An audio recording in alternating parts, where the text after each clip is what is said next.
Welcome, I'm Jon Caldara, president of the Independence Institute and your devil's advocate.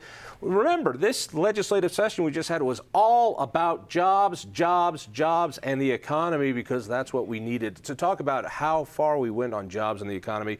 From the Denver Metro Chamber, Kelly Brough, thank you for being here. Thanks for having me. And smaller businesses are represented by the NFIB, Tony Gagliardi. Glad to have you here. Thank you.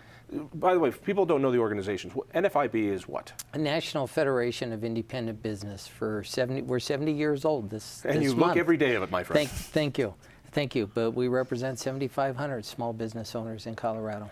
And the Denver Metro is, of course, a very powerful organization in downtown Denver, but it's really the chamber for all the whole metro area. Yep, we represent this region. We have 3,000 members, and in Colorado, 90% of our businesses are very, very small, under 20 employees, and so it's critical that those organizations have strong representation. I don't know if you know this, but the last few years, economically, hasn't been all that great. We have unemployment problems. We've got a stagnant economy, and so this election, there was a lot of talk about creating jobs, creating jobs, creating jobs, creating jobs. We have this legislative session, and what I first see coming out of it is gun legislation, and then same-sex marriage legislation, and some other stuff. Tell me, from the chamber's point of view, from business's point of view, what was this session? Give it a grade. Yeah. A grade? I think, well, so let me first give you some context, Jon. All right. For those who don't know, that look is, I can't rip on people I'm going to have to work with later. That's what that look was. Well, so here's what I will tell you, right? This is one challenge in Colorado is when you do have one party in control of your House, your Senate, and your governor's office, I worry about that Coloradans aren't as well represented, and we've got to work doubly hard to make sure another voice is heard. And I will tell you, I think what we felt like in this session is we were representing that other voice that wasn't maybe as strong and being as heard. Then you were completely mute. That's yeah, it is tough to get your voice in there when you don't have a vote, right? Let me say what I think you want to say. This was one of the worst sessions for businesses, particularly small businesses, that I can remember in legislative history. Tony, how bad was it? When the session started, I was asked, what do you think of this upcoming session, and what do you think it'll be like? And I remember the days during the Ritter administration when that last session was brutal. Yeah. It really was. The dirty dozen tax increases and those bills. And we started out, I think, maybe 10 days into the session, and I thought, this is not going to be good. And it progressed downwards from there. By far the worst session I've seen in 15 years of lobbying. Again, you're talking about this from a business point of view. Small businesses and medium to large size businesses, roughly speaking. This was a, why? Why was this bad? Let's start off with the energy bill. Yeah. And this was the one that Hick waited the longest to go. And I really thought there was a shot of vetoing this, because he claims to be a businessman. What was so bad about Senate Bill 252, and why would the Denver Chamber care about what's going on out in the rurals? You know, if you're out in Delta County, why would that be on your radar screen? Well, every decision at the state has statewide implications, and so this is one of those where if our rural partners aren't as successful economically, it hurts our entire state. We had concerns, two major concerns about this bill. One that I'd say was overarching was just the process. We think it's important that people affected and who have knowledge and expertise are at a table helping shape what makes sense for legislation, and this bill, we don't believe, did that like you should. Let me amplify that. And this is why I'm not in government, because I can't stand being in that round table with all to try to build a consensus. I know what I want. But you weren't at the table when this energy bill was going through. That's going to jack up rates in the rurals. In the same way, the sheriffs wanted a seat at the table on the gun control, and Hick wouldn't have a conversation with any one of the 62 elected sheriffs. So is this something that's new in the legislature, that we're not bringing all the parties together in order to talk before we go forward? From what I observed and in my own personal observations, it was a disrespect for the process. The process. When you say the process, give me an idea. Having people at the table. If you're not at the table, our favorite saying is, if you're not at the table, you're on the menu. And that played And out. you guys were on the menu. And we were on the menu over and over and over. And they were, the majority party was very upfront with us, basically saying, we won, you lost, now it's payback. But you make it sound like it's a partisan thing. There have been times where we have had a Democratic-controlled House, Democratic-controlled Senate, and a Democrat as governor, Bill Ritter. And those were some tough times, I think, for businesses as well. But was that better than what just happened? It's interesting. I don't think so. You know, my very first session in this role was that last session with Governor Ritter where we had the Dirty Dozen, and everybody then said, this is the worst session you'll ever experience in your career.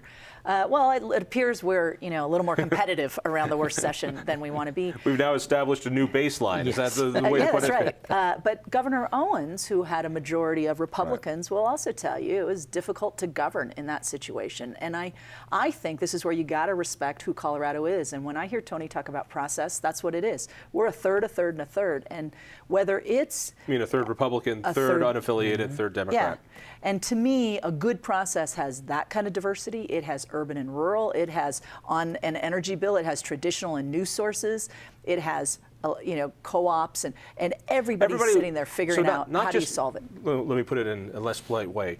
Not just the people who are going to be benefited from a proposed legislation, but the people who are going to get screwed by it should be at the same table as well. Absolutely. Right. And that's traditionally how it's done. It's been pretty above board, but not like this time. All right, let's talk, for instance, I want to talk a little bit more about the energy bill. I've got a friend out in Delta County, and she owns a sawmill, which is a cool thing, and she takes the timber and she makes it into boards, and off it goes. I hope I'm not giving any secrets, but their electric bill is about $17,000 a month.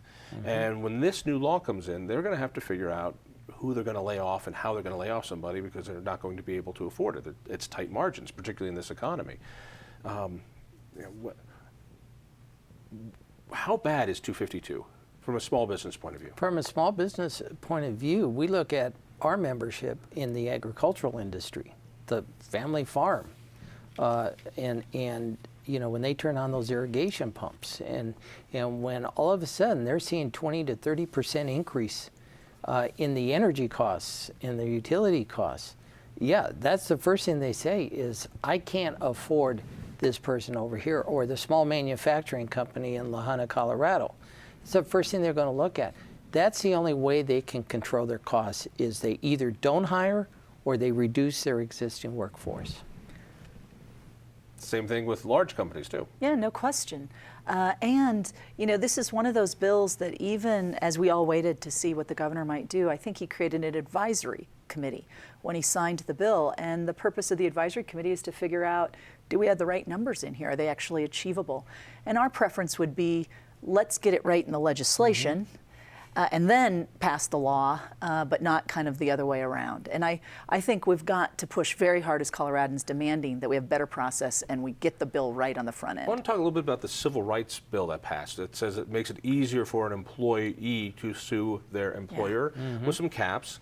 Now, you guys can't have a problem with that. This is, if they're getting discriminated against, we get to sue the boss. And you guys hooped and hollered. Why is that an economic bill? Well, where would you like me to start? I have a long list on this bill. First of all, Congress specifically exempted the small business 14 and fewer employees out of this legislation when it was passed at the federal level, because they knew small employers were the ones most faced by frivolous lawsuits. Now, to bring it to mostly because they can't afford the representation. The representation. It's not that bad things don't happen, but they can't afford the lawyers. If you're suing GM or some big company, they've got lawyers. If it's Mama's Pizzeria, they can't afford the lawyer. You're absolutely right, John. Let me give you some examples. A small business owner with, let's say, 5 employees faces one of these types of lawsuits. Just to get to the summary stage, it may be 3 years. Within that time, their legal fees are going to be in the area of $50,000 to $60,000. They're not even close to trial yet. This is just the summary. If it goes all the way to trial, they are looking at a total bill of anywhere from $150,000 to $170,000. The small business is already closed by that time. It is already closed. Our own Civil Rights Division in Colorado said out of 339 cases filed, 313 were dismissed for lack of merit. Am I wrong to say, because I hear that small business is where economic growth happens, that more employment happens on small businesses than large businesses. Is that a platitude or is that true? It's true. In Colorado, our growth right now is absolutely with our small businesses. That's why our focus is help them grow. And a law like this, which opens them up for further lawsuits, are you saying that before this law, could a employee who was wronged did they have no recourse? Oh no, they No, had they had recourse. recourse. Tell me, what was that recourse? So they just have a different venue they're going to use. This, in essence, opened up additional court venues that you could fight in. It almost encourages additional lawsuits, right? So it wasn't like if you had been treated wrongly, you couldn't find a path to success and resolution. But this encourages now more filing of lawsuits, more expense for small business. And frankly, I think it discourages resolution of those issues. You know, those 313 Tony mentioned often can be resolved in another manner that is much less, you know, expensive and time consuming than this long process. So if I run that sawmill and it's a small operation, I can't afford the electricity and now the extra exposure for lawsuits, and I can't afford the lawyers. So therefore, I'm not going to hire as many people, and we're going to have economic times. I want to talk to you about the election bill, and you guys opposed this new election law. Colorado will now be the only state that has same-day registration, which means you can walk in on the day of the vote and vote, and all mail-in ballots, which means our ballots are thrown in the mail like grocery store coupons. I've got real problems with this, but why would the business community have any problems with that? Let me start over here. Why? Yeah. You know, So elections are actually funded through business fees that are charged by businesses and for business, and they're charged based upon active voters. And so when you change the voters who are voting from the actives now then become, I guess, everybody. You are impacting business fees tremendously, and the cost goes up, while in reality, one of the proposals of this bill is mail is cheaper. And yet we would be paying significantly more as business for what is supposed to be a cheaper process that now I guess the counties would all save. And we said that just doesn't make sense. You've got to fix the bill on who's funding it and how it's going to be funded in a more thoughtful way. But at least you were at the table at this one, I'm assuming. We were not. We were not. No, we were. No. So Neither one of us got the memo. You wanted to be involved in this. I mean, we thought it was necessary. Am I seeing a theme where bad things are happening to small and businesses in general in Colorado, and those businesses are not at the table? Absolutely. It goes back to the respect. The business community this year had absolutely no respect from the legislature. Are you just a sore loser? No. Really, why? No, we are the first ones, and so is Kelly's group, to sit down and say, listen, there is resolution here. We can come to an agreement, but we have to have the chance to do that, and we were not given the chance. Can I share an example with you where we did get to sit at the table? Prior to the session, enterprise zones has long been an ongoing issue of, it has to have caps and limits. And give a quick definition of an enterprise so zone. enterprise zone is probably the only tool rural Colorado has to encourage business to make investments. And so it's basically a return to the company for their investment in that rural area, economic investment. It's all about activity and increasing the investment in their communities and bringing jobs. But people wanted to see a limitation. We've had a number of sessions where this has been an issue. So we spent 6 months prior to the session negotiating a change to this bill. This is a law that supports a number of businesses that we work with, both Tony and I.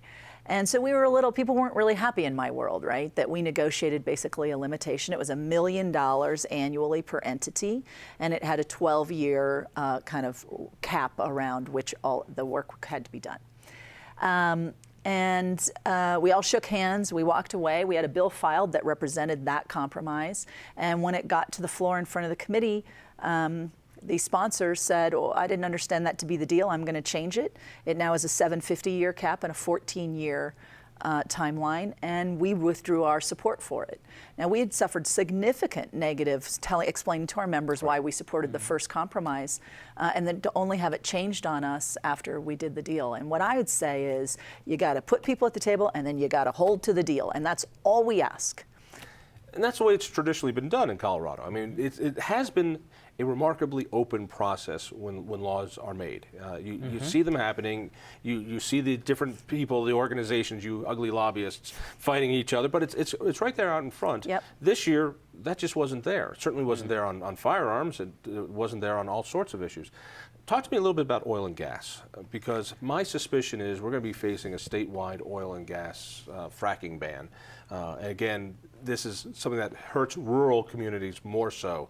I mean, between oil and gas and firearms and 252, how was it on oil and gas? Let's start here first. It was absolutely awful on oil and gas. It's the example of taking an industry and trying to only focus on negative, not always factual information about that industry. And this is an industry who's delivering billions and billions of dollars in economic impact in our state, employs 43,000 people directly. And not to mention, it's an industry that could take the United States to energy independence, which most people in the world are very fearful of our ability to control our own destiny. And we're spending time trying to criticize, and only focus on the negative instead of problem solving around what's the issue, what's the challenge, and how could we resolve it.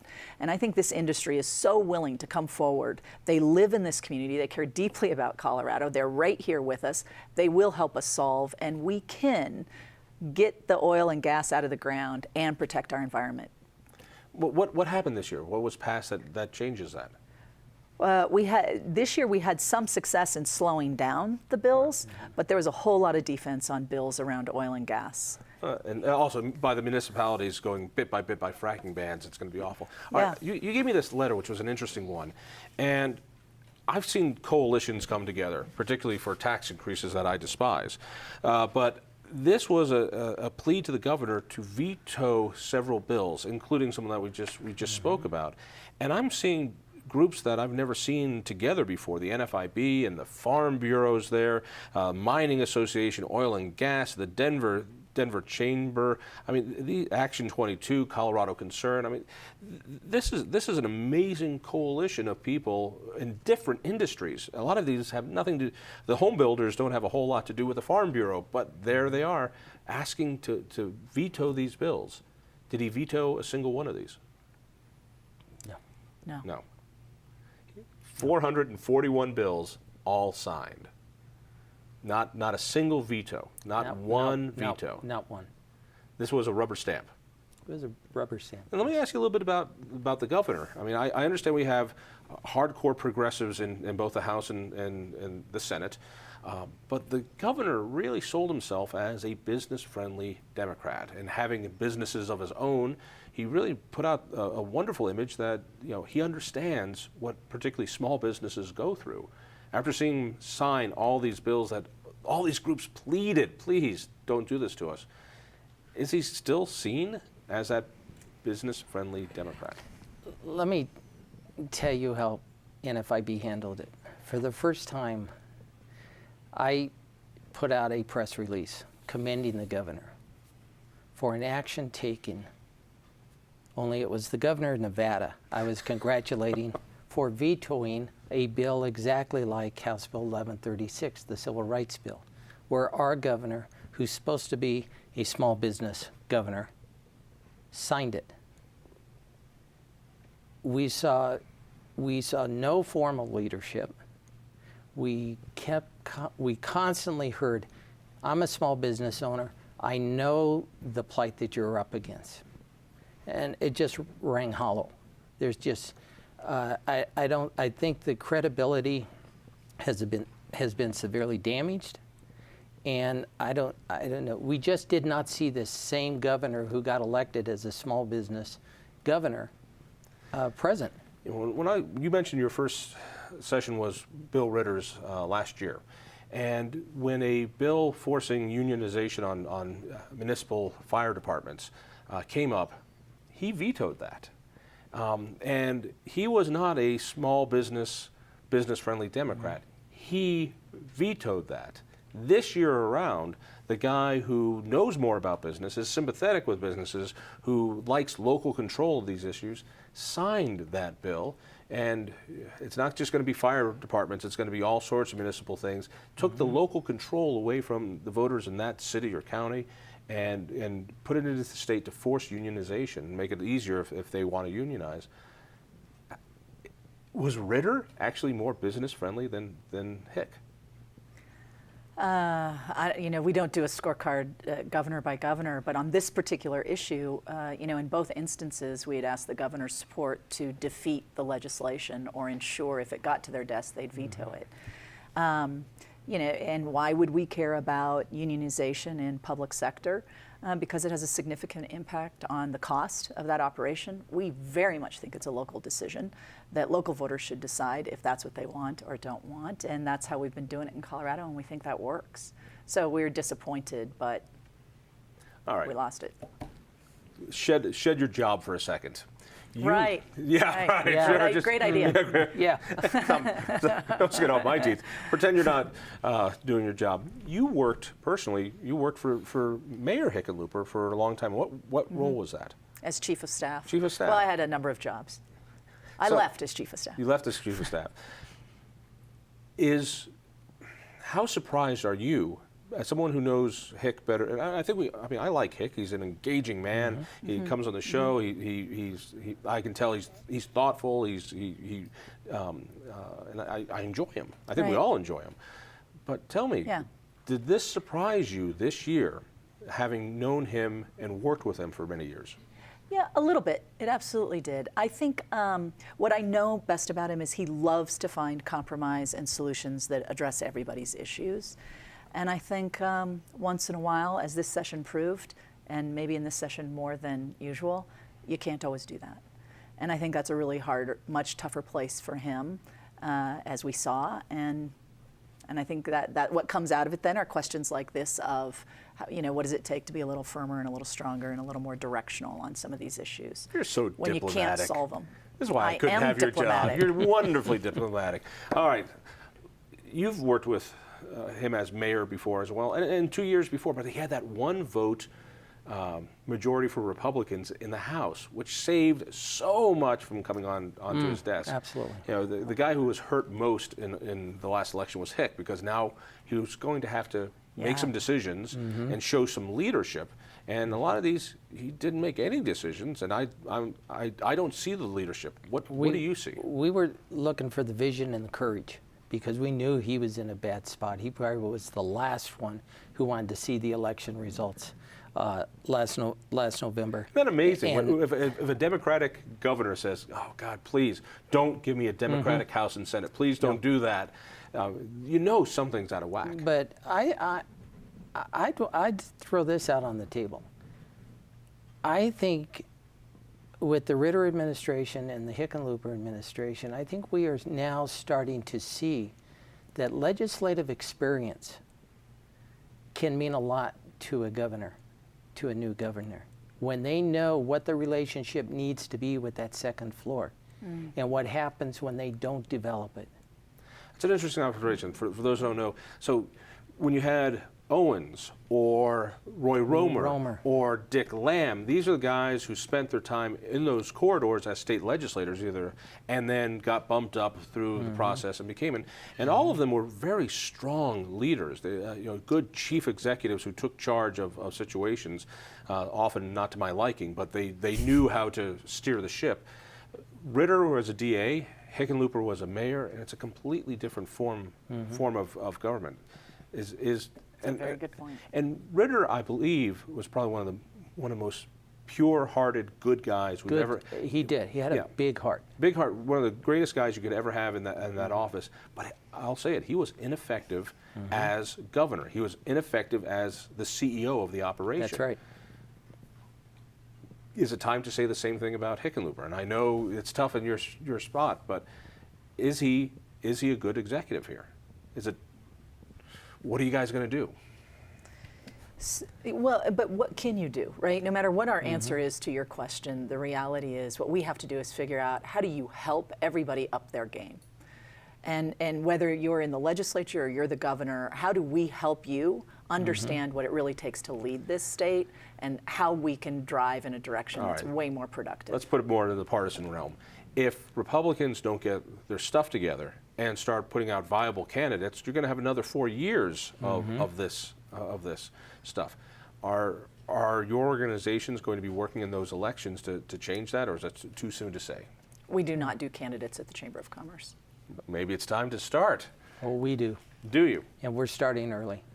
We are not waiting till 2014 into the cycle to start. 1136 was the shot across the bow. He owns that bill. That bill ended up on his desk. Yeah, and this makes it easier to sue signed employers. That's right. And we are starting now. You going to win? If I have anything to say to it, yes. All right, so, I mean, are the bridges burned? Is it now, and it's the second session next year will be a lot less because no legislator wants to do anything that makes them stand out. So does the fight start tomorrow? Yeah, I absolutely think it does, right? I think we have to start right now with the proactive agenda that says, here's the things we need for Colorado. And I think we have to change the dialogue on the things that are destructive because it's hurting us around the country, Right. frankly, the world. Only got a couple seconds left, but so all of you want to secede with Northern Colorado and start your own state. Is that, I live is that in what I'm Weld hearing? County. You live in Weld County? I live in Weld County. So you're already going. You're there. I'm packing. Yeah. Thank you, Tony. Thank you, Kelly. Thanks. Thank you. Listen for me on KHOW Radio on Sundays. Tell a friend about the Independence Institute. Go to independenceinstitute.org. Check out CompleteColorado.com for all the latest in news. Tell a friend, and we'll see you next week.